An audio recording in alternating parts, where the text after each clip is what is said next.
Hey guys, this is the R&R YouTube channel. I'm your host today again, CK. I bet you're bored of seeing me all over Instagram. Oh, I haven't announced on the YouTube channel yet. I ruined the surprise. Oh, damn. Oh, shit. So, if you want to come and follow me on Instagram, it is rnr.2022. I repeat, rnr.2022. Go and subscribe onto the YouTube channel as well. Don't forget, and like, comment and share.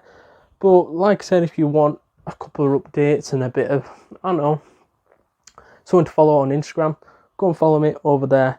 And yeah, you get to see different clips from this YouTube channel, and you get to see other things on there as well. Little posts, little things like that, and you'll be alerted to any new things are happening on the channel over on the Instagram page. So get over there now and what is it on Instagram? Follow. Go follow me on there. So let's get into the main thing that we're talking about here. So we're going to be talking about Let's Be Cops, which is the review today, lads and lasses.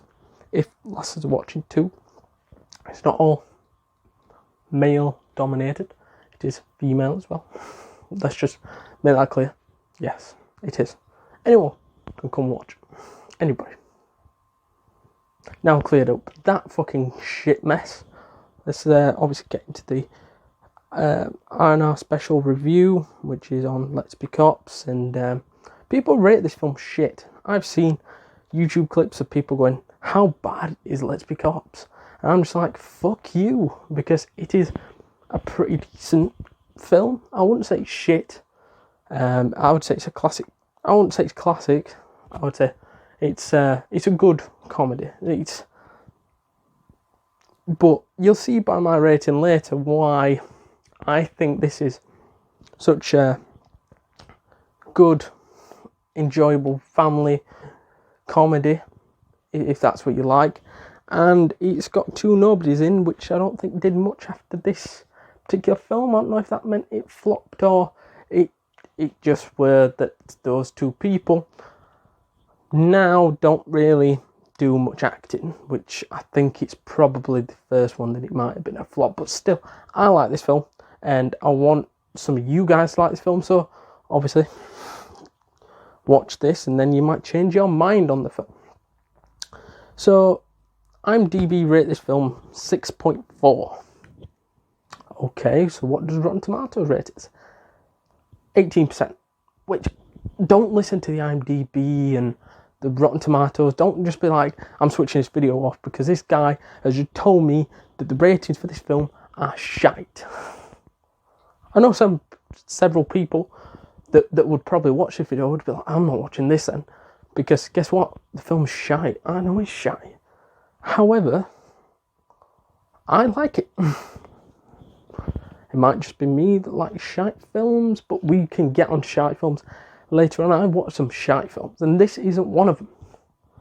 This is one that I've watched several times before. Yeah, it's not the best comedy, and it's not as good as the films like Ride Along, which are on the same sort of topics, comedy and about cops. Yeah, I don't really necessarily think this is better than that. However, it's a different type of film, and one that you can just sit down and watch, and it's an easy watch, and it's not too long neither. Now 44 I think is the approximity of time. So, and if you're watching my videos, they're long enough, so just add an hour onto the Jaws review and you've got that film practically. So, and it's enjoyable, it's exciting, and yeah, what else do you need to know? It's good, so go check it out. So let's get into some of the best moments in this film.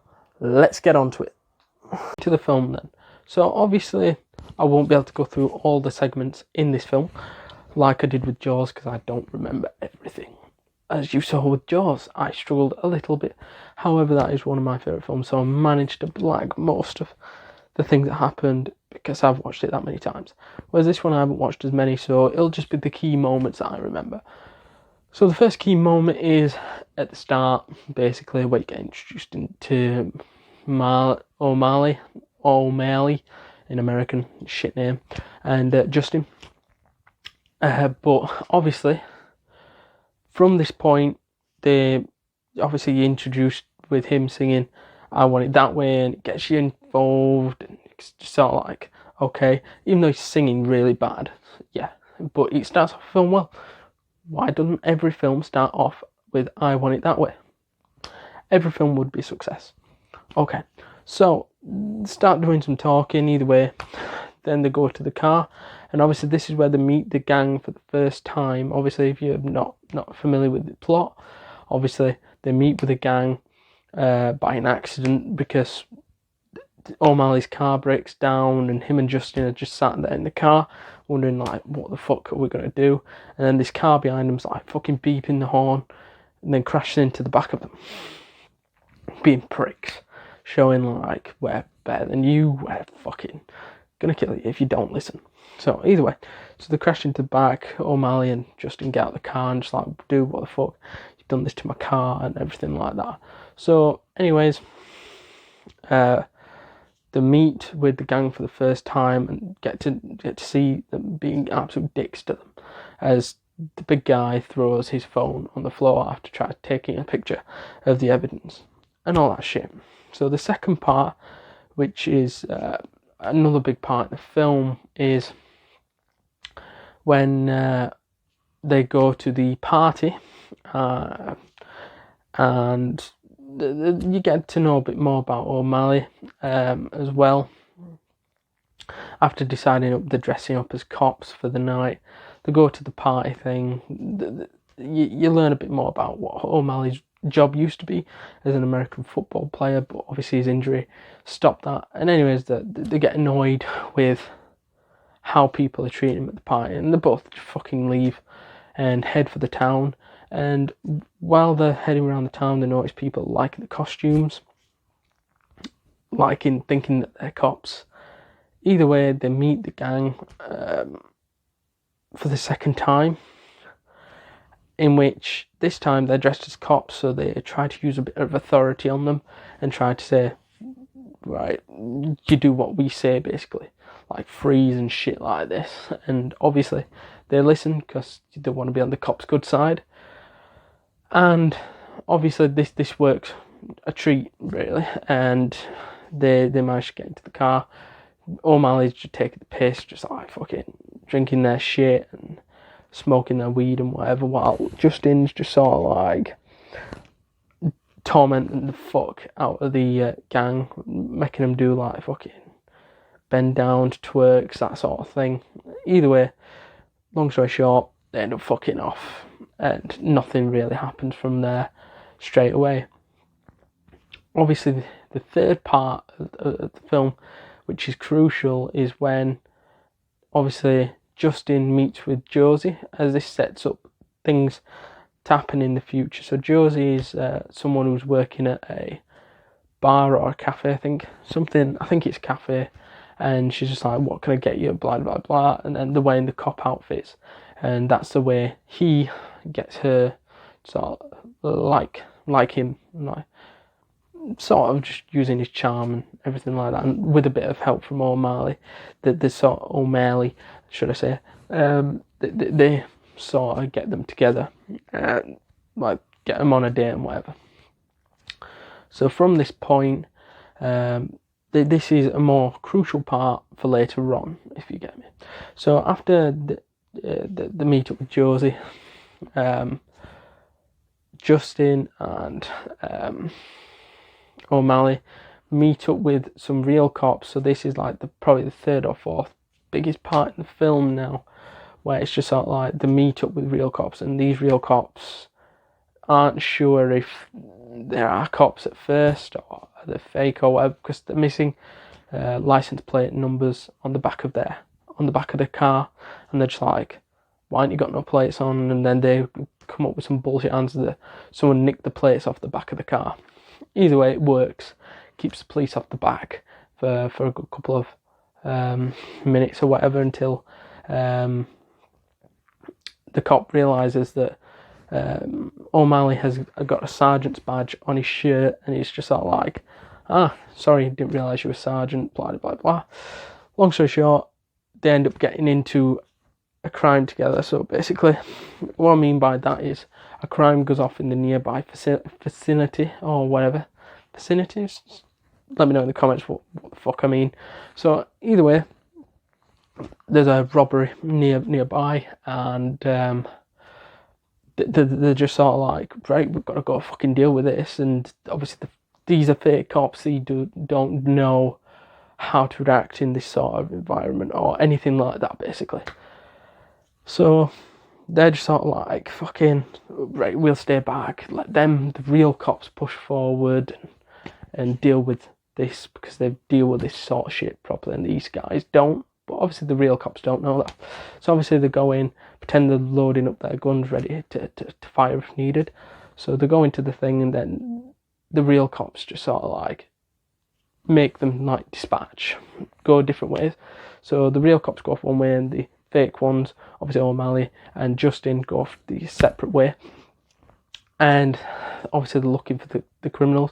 And then obviously the fake cops find a person holding a shovel, and Justin's like, put that down. And actually no, that's O'Malley. O'Malley's like, put that down, you're arrested, blah blah blah.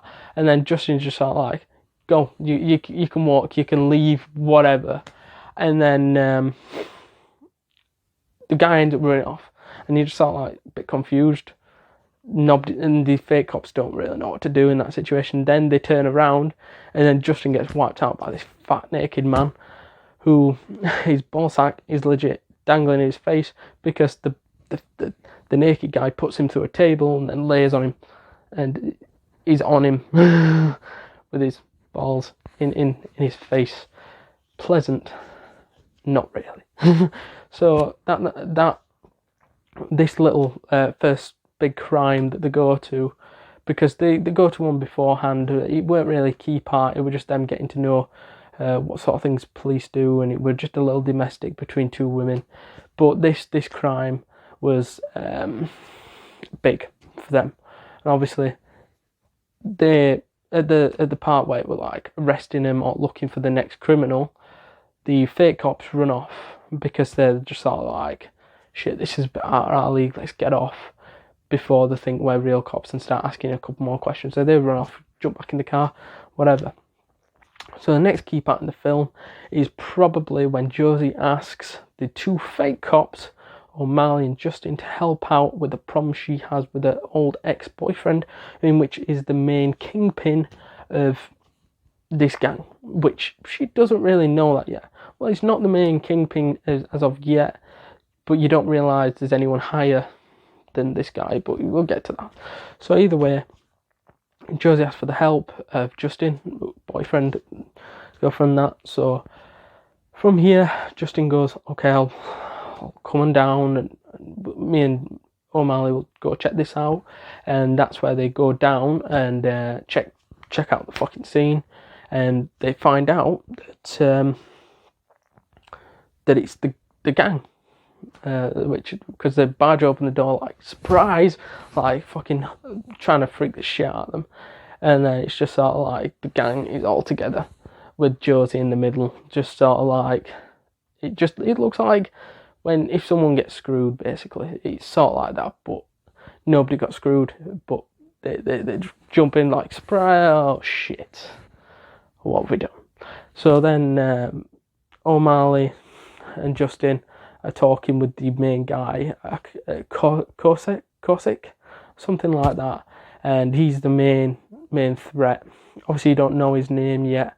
Obviously he just gets frightened. These two cops, the fake cops, get frightened shit, and the guy, Kosick, basically turns around and says, if we have any more problem with you two guys again getting involved, we'll come and kill you, basically, and anyone associated with them too. So the next key part is obviously where they go down to the police station straight after, and I just thought, like, we're fake, oh shit. They're like trying to tell the receptionist, we are fake cops, and this thing that we've got ourselves into, we didn't know the consequences and everything like that. When they're trying to address the police officer behind the counter, she's just sort of like, out of it. She don't know what the fuck's going on. Either way, after this, you see a bit of like a guy in the background. Obviously, he's the real cop, which were at the scene, and he was just like, "Holy shit! Don't believe anything these two say," because they ran off and left us with all the paperwork and all that shit. So he still thinks they're real cops and everything like that. So they're just like, "Hey," and whatever. But then Justin's still trying to tell the receptionist, but she's just like, "That's not funny. That's not funny." Probably the best part of this film, to be fair, the little comedy sequence with the woman. And anyways, from this point, you get the conversation with the real cop and the fake cops, and tell them information about Cossack, and that they haven't been able to get evidence on him of any actual physical activity that he's been up to and anything like that, or haven't been able to get anything on him to put him away to prison. This is where the two fake cops find out about Cossack, the gang, the rest of the fucking dweebs, and who they are really. And this is a crucial part in the film, because this is sort of like getting you excited. What's O'Malley and Justin going to do next? Are they going to work with the real cops? And that's not the case at all. They do their own investigation, doing their own interrogations and their own stakeouts, because they're not assigned a job to do, because they're not real cops. They're fake, so they can bend the rules slightly to do what they fucking want to do and be cops.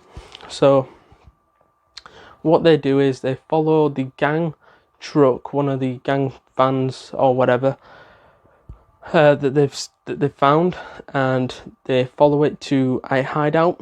And obviously they don't just go fucking speed into the hideout, but what they do is they just find an apartment nearby, go into that, and then do a stakeout from there. So in the stakeout, they take pictures of gang members, Cossack and other people that they notice. They see straight away that there's a meeting going on, so they use one of those audio cone things, the headphones, and they pick up on certain things, that the two people, the grey-haired guy in the meeting and Cossack, are wondering who these two fake cops are, which is talking about Justin and O'Malley, whatever you want to fucking call him.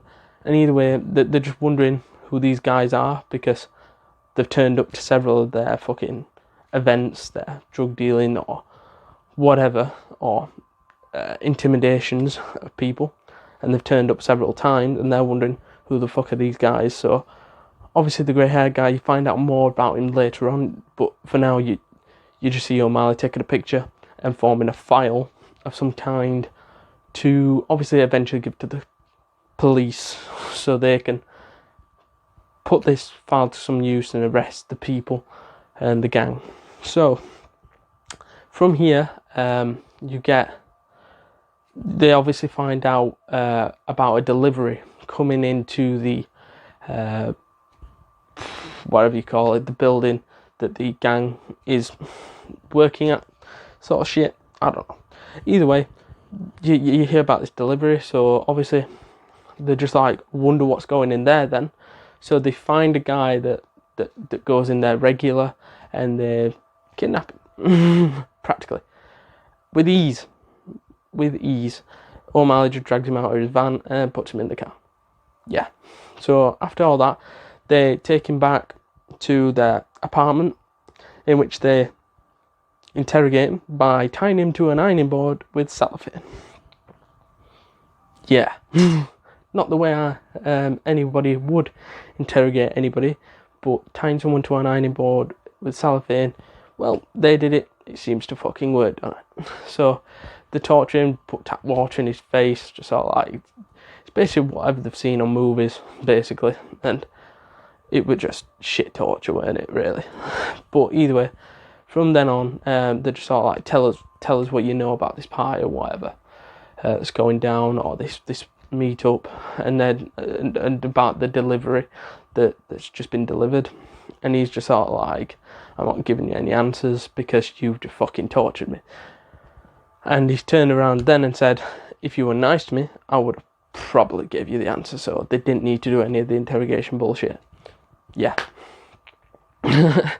So then obviously they need to get into the place where the gang is, so they dress Justin up as this guy because O'Malley notices there's a resemblance between the two, and Josie, Justin's bird, is obviously a makeup artist of some sorts and fucking makes him look the same.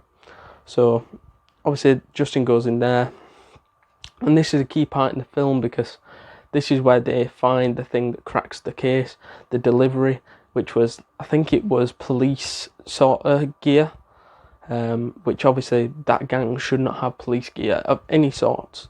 So obviously the pictures were taken. He helped O'Malley get in as well. And yeah, there was a lot of other stuff that went off there, but you watch the film, that was the key part there, really. So this puts towards the file that they're creating, and all the things that have been collected so far, put into a folder thing. And O'Malley wants to go to the police about it. Justin just wants to think. Justin is fed up because he's getting put in dangers and stuff, and they have a little petty argument. Then it's nothing big, honestly. I've seen several films where this happens, and this is one of the minor ones where it's just sort of like, yeah, they'll meet up again. We know they will.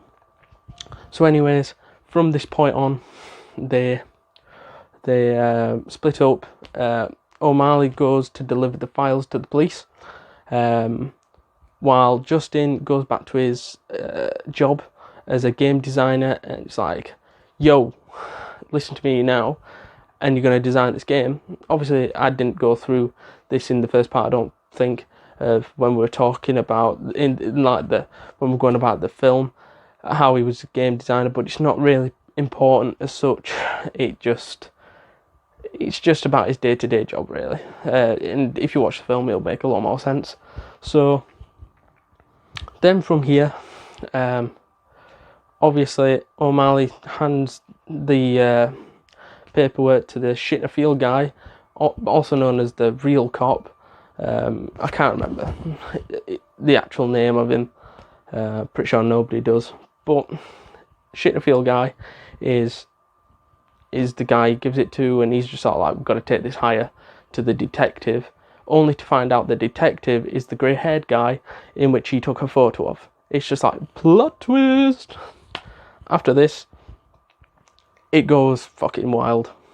Because the real cop, the fake cop, and the detective / crook are all sitting together in a room, and the real cop does not know the O'Malley's fake, and the detective is all like, he knows that O'Malley's fake because obviously he had the conversation with Cossack about him. So it's fucking mad. So the real cop gets sent outside. Says, the detective basically says, can I have a minute with O'Malley just to go through the paperwork and that? And it's just like, yeah, fucking sure, whatever. So them two start discussing, and as soon as the real cop walks out of the room, he's just sort of like, you better run because we're going to hunt you down and kill you, basically. Long story short, that's what he tries to do. So O'Malley then goes back to his apartment, obviously after leaving in a rush, leaving in the thing, for the spare copy. I don't get why he went for the spare copy, considering the fact that he's about to die. And he told them, I have a spare copy, like a complete and utter fucking dweeb. So then they go off, and they go to the, obviously, O'Malley goes to the apartment, and when he gets there, he's like skulking around, see if anyone's there, and then he gets kicked out of a window. Yeah. And then he finds out people are there. Smart thinking.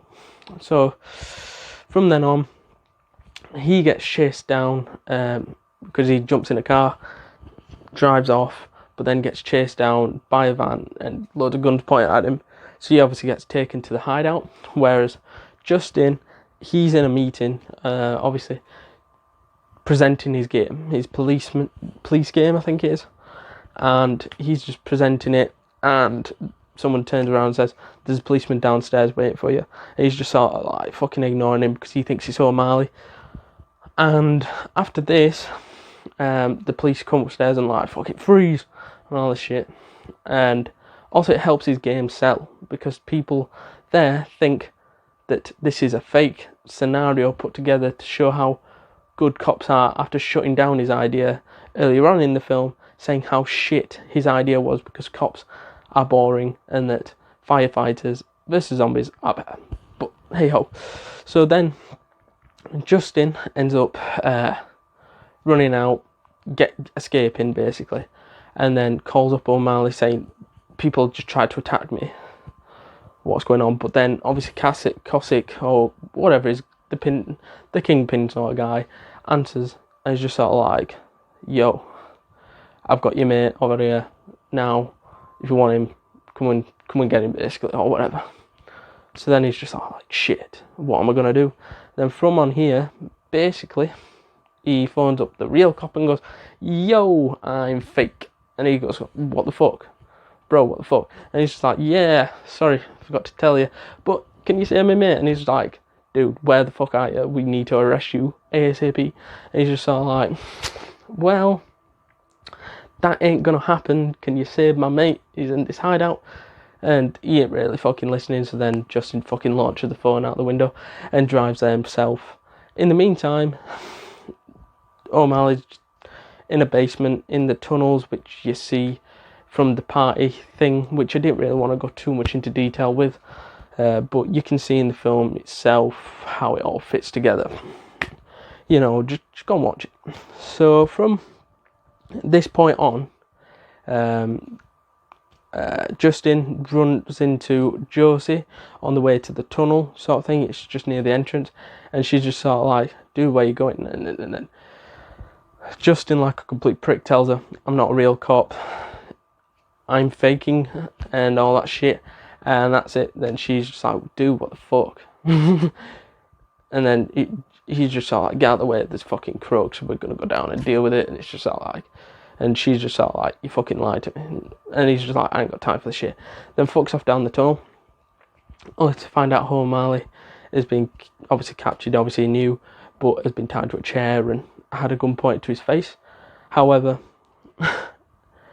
the grey haired guy is just sort of like, "Right, we need to shoot O'Malley because obviously there's a cop sniffing round upstairs, obviously, which is the real cop, because he obviously listened to what Justin had to say.